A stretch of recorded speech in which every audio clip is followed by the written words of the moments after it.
오늘도 하나님 말씀 앞에 나오신 우리 모든 미랄의 성도님들을 주님의 이름으로 축복합니다. 오늘 우리에게 주신 하나님 말씀이 우리 모든 미랄의 성도님들에게 놀라운 능력이 되는 그런 귀한 하루가 되시기를 소원합니다. 오늘 우리에게 주시는 말씀은 사도행전 17장 16절에서 34절 말씀입니다. 바울은 아테네에서 그들을 기다리고 있는 동안에 온 도시가 우상으로 가득 차 있는 것을 보고 격분하였다. 그래서 바울은 회당에서는 유대 사람들과 이방 사람 예배자들과 더불어 토론을 벌였고, 또한 광장에서는 만나는 사람들과 날마다 토론하였다. 그리고 몇몇 에피쿠로스 철학자와 스토아 철학자도 바울과 논쟁하였는데, 그 가운데서 몇몇 사람은 이 말쟁이가 도대체 무슨 소리를 하려는 것인가 하고 말하는가 하면, 또 몇몇 사람은 그는 외국 신들을 선전하는 사람인 것 같다 하고 말하기도 하였다. 그것은 바울이 예수를 전하고 부활을 전하기 때문이었다. 그들은 바울을 붙들어 아레오바고 법정으로 데리고 가서 당신이 말하는 이 새로운 교훈이 무엇인지 우리가 알 수 있겠소? 당신 우리 교회 생소한 것을 소개하고 있는데 도대체 그것이 무엇인지 알고 싶소 하고 말하였다. 모든 아테네 사람과 거기에 살고 있는 외국 사람들은 무엇이나 새로운 것을 말하고 듣는 일로만 세월을 보내는 사람들이었다. 바울이 아레오바고 법정 가운데 서서 이렇게 말하였다. 아테네 시민 여러분, 내가 보기에 여러분은 모든 면에서 종교심이 많습니다. 내가 다니면서 여러분이 예배하는 대상들을 살펴보는 가운데 알지 못하는 신에게 라고 새긴 제단도 보았습니다. 그러므로 나는 여러분이 알지 못하고 예배하는 그 대상을 여러분에게 알려드리겠습니다. 우주와 그 안에 있는 모든 것을 창조하신 하나님께서는 하늘과 땅의 주님이시므로 사람의 손으로 지은 신전에 거하지 않으십니다. 또 하나님께서는 무슨 부족한 것이라도 있어서 사람의 손으로 섬김을 받으시는 것이 아닙니다. 그분은 모든 사람에게 생명과 호흡과 모든 것을 주시는 분이십니다. 그분은 인류의 모든 족속을 한 혈통으로 만드셔서 온 땅 위에 살게 하셨으며 그들이 살 시기와 거주할 지역의 경계를 정해 놓으셨습니다. 이렇게 하신 것은 사람으로 하여금 하나님을 찾게 하시려는 것입니다. 사람이 하나님을 더듬어 찾기만 하면 만날 수 있을 것입니다. 사실 하나님은 우리 각 사람에게서 멀리 떨어져 계시지 않습니다. 여러분의 시인 가운데 어떤 이들도 우리도 하나님의 자녀이다 하고 말한 바와 같이 우리는 하나님 안에서 살고 움직이고 존재하고 있습니다. 그러므로 하나님의 자녀인 우리는 신을 사람의 기술과 고안으로 금이나 은이나 돌에다가 새겨서 만든 것과 같다고 생각해서는 안 됩니다. 하나님께서는 무지했던 시대에는 눈 감아 주셨지만 이제는 어디에서나 모든 사람에게 회개하라고 명하십니다. 그것은 하나님께서 세계를 정의로 심판하실 날을 정해 놓으셨기 때문입니다. 하나님께서는 자기가 정하신 사람을 내세워서 심판하실 터인데 그를 죽은 사람들 가운데서 살리심으로 모든 사람에게 확신을 주셨습니다. 그들이 죽은 사람들의 부활에 대해서 들었을 때에 더러는 비웃었으나 더러는 이 일에 관하여 당신의 말을 다시 듣고 싶소 하고 말하였다. 이렇게 바울은 그들을 떠났다. 그러나 몇몇 사람은 바울 편에 가담하여 신자가 되었다. 그 가운데는 아레오바고 법정의 판사인 디오누시오도 있었고 다말이라는 부인도 있었고 그 밖에 다른 사람들도 있었다.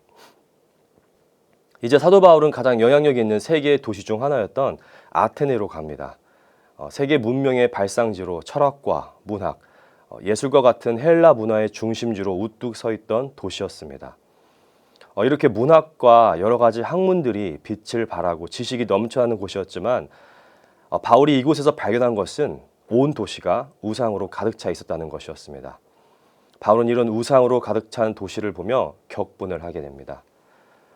이 도시의 우상 숭배의 심각성을 보게 된 바울은 회당에서는 유대 사람들과 또 이방 사람 예배자들과 토론을 벌였고 광장에 나가서는 만나는 모든 사람들과 날마다 토론하였습니다. 바울이 이들과 벌인 토론은 다른 것이 아니었습니다. 누가 더 잘났고 못났고에 대한 토론이 아니었습니다. 바울이 이들과 벌였던 토론은 바로 죽음을 이기시고 부활하신 예수 그리스도에 대한 것이었습니다. 바울이 이런 행보에 몇몇 철학자들이 관심을 갖고 함께 토론을 합니다. 이들은 바울이 어떤 주제에 대해 토론을 하는지 궁금해했습니다. 왜냐하면 오늘 본문을 통해서 알 수 있듯이 이들은 늘 새로운 것을 말하고 듣는 일로만 세월을 보내는 사람들이었기 때문이죠. 21절입니다. 모든 아테네 사람과 거기에 살고 있는 외국 사람들은 무엇이나 새로운 것을 말하고 듣는 일로만 세월을 보내는 사람들이었다. 이 말은 즉 아테네 사람들이 얼마나 호기심이 많은 사람들인지를 잘 보여주고 있죠. 바울이 아레오바고 법정 가운데 서서 아테네 시민들을 모든 면에서 종교심이 많은 사람들이라고 표현합니다. 아레오바고 법정은 아테네 북서쪽 높이 약 115m 정도의 석회암으로 만들어진 그 언덕 위에 세워진 대법원입니다. 이곳에서 바울은 아테네 시민들을 대상으로 선포하고 있습니다. 우리 함께 23절을 보시겠습니다. 내가 다니면서 여러분이 예배하는 대상들을 살펴보는 가운데 알지 못하는 신에게 라고 새긴 제단도 보았습니다. 그러므로 나는 여러분이 알지 못하고 예배하는 그 대상을 여러분에게 알려드리겠습니다. 아테네 사람들이 정말 종교심이 강한 사람들이었습니다. 아테네 사람들이 얼마나 종교심이 강했는지 이미 이들은 수많은 우상들을 섬기고 있으면서 행여나 숭배 대상에서 빠진 신이 있을까 염려하여 알지 못하는 신을 위한 제단도 따로 만들 그 정도로 숭배심이 강한 사람들이었습니다. 지적인 호기심이 넘쳐나고 종교심도 강한 이 아테네 사람들을 바라보면서 바울은 어떤 생각을 했을까요? 아마도 바울은 지금 이들을 바라보며 안타깝고 불쌍한 긍휼의 마음으로 바라보고 있었을 것입니다. 무언가를 분명히 갈구하고 있지만 그것이 무엇인지 모른 채 채워도 채워지지 않는 이들의 마음을 오직 예수 그리스도만이 그들의 삶과 영혼에 진정한 만족과 충족을 줄 수 있다는 것을 그 누구보다 한시라도 빨리 알려주고 싶었을 겁니다. 그리고 바울은 이들을 향해서 살아계신 하나님을 구세주 되시는 예수 그리스도를 전하기 시작합니다. 바울은 아테네 사람들에게 하나님은 우주와 모든 만물을 창조하신 주님이시며 사람이 손으로 지은 신전에 거하는 분이 아님을 분명히 선포합니다. 또한 하나님께서 무언가가 부족하셔서 사람의 섬김을 받으셔야 하는 분이 아니며 오히려 반대로 그분은 모든 사람들에게 생명과 호흡을 주시는 분이심을 강조합니다. 또한 하나님께서는 그분을 찾도록 우리 인간을 만드셨음을 이야기하고 있습니다. 26절과 27절입니다.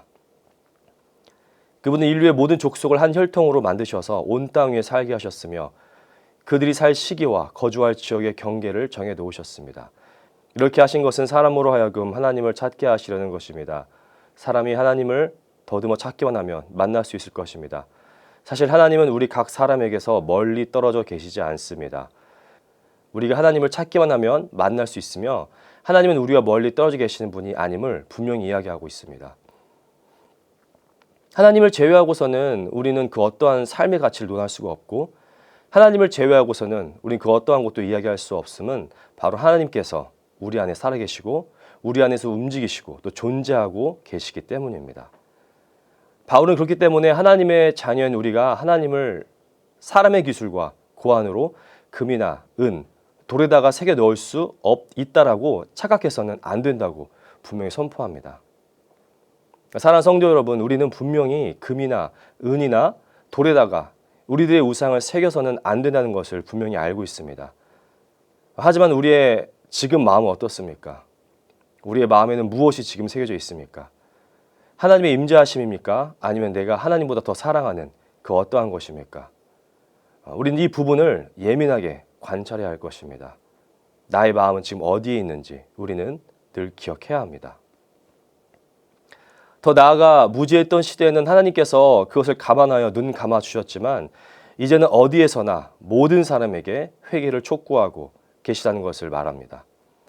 다시 말하자면 알지 못했던 그때에는 하나님께서 용서해 주셨지만 이제는 말씀이 선포되고 복음이 전파되어 분명히 알게 된 후에는 철저한 회개를 통해서 그들이 가지고 있는 그 많은 종교심을 바르게 사용하여 알지도 못하는 우상이 아닌 살아계셔서 역사하시는 전능한 하나님을 찾아야 한다는 것입니다. 우리가 찾기만 하면 늘 우리와 함께 하시는 그 하나님은 우리를 분명히 만나 주십니다. 철저하고 분명한 회개를 해야 하는 이유는 심판의 날을 하나님께서 정해 놓으셨기 때문입니다. 31절입니다.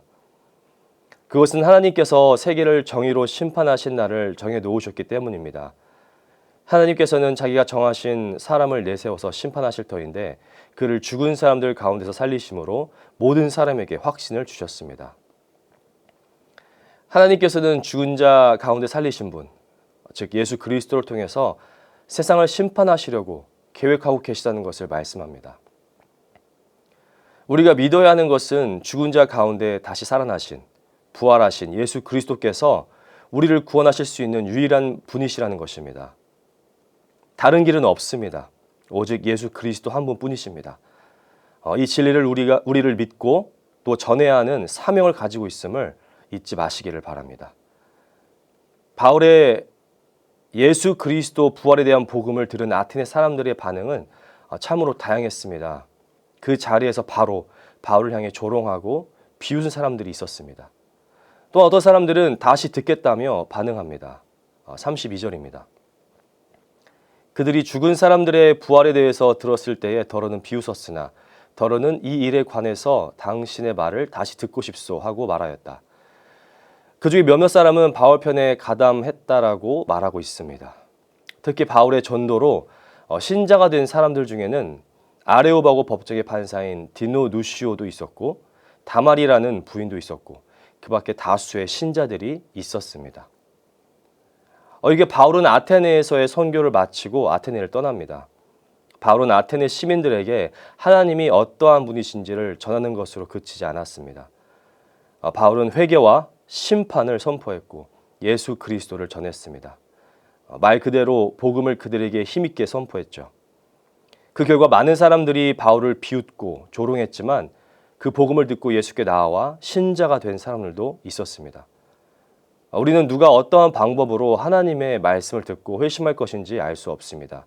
그렇게 우리는 때를 얻든지 얻지 못하든지 늘 예수 그리스도를 전해야 합니다. 오직 예수만이 우리의 길이요 진리요 생명이시기 때문입니다. 사랑하는 미라의 성도 여러분, 지식이 없어도 말주변이 없어도 우리는 내 힘이 아니라 하나님이 우리에게 주시는 힘과 담대함으로 복음을 전하고 나타내고 살아내야 합니다. 그 결과 내 주위에 있는 내 이웃들, 내 친구들, 내 가족들이 내 모습과 내 말과 내 행동을 통해서 살아계신 하나님을 만나는 그런 귀한 은혜가 있기를 원합니다.